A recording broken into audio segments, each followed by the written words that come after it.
जी बिस्मिल्लाहिर्रहमानिर्रहीम। गुजरात की urban flooding का जो पिछले 5 दिन से सिलसिला चल रहा था, आज अल्हम्दुलिल्लाह 80% के करीब गुजरात जो है हमारा वो क्लियर हो चुका है।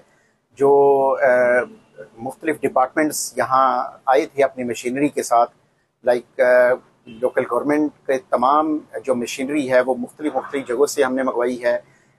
इसी तरह वासा की मशीनरी फैसलाबाद, रावलपिंडी, लाहौर और गुजरांवाला से आई है। तो CNW की टोटल मशीनरी यहाँ आई है, इरिगेशन डिपार्टमेंट की मशीनरी यहाँ आई है।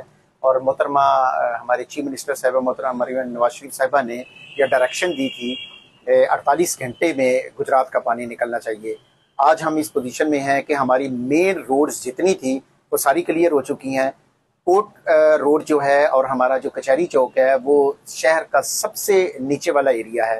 पूरे शहर का पानी यहाँ इकट्ठा होता है और यहाँ हमारा मेन डिस्पोजल है। तो अब हमारी यही 2-3 रोड्स रह गई हैं जिसमें सारे शहर का पानी इकट्ठा हुआ है। बारिश का सिलसिला सुबह से चल रहा है, बारिश रात तक रुक जाती है तो मुझे उम्मीद है इंशाल्लाह ये सुबह तक ये तमाम रोड जो हैं वो क्लियर होंगी।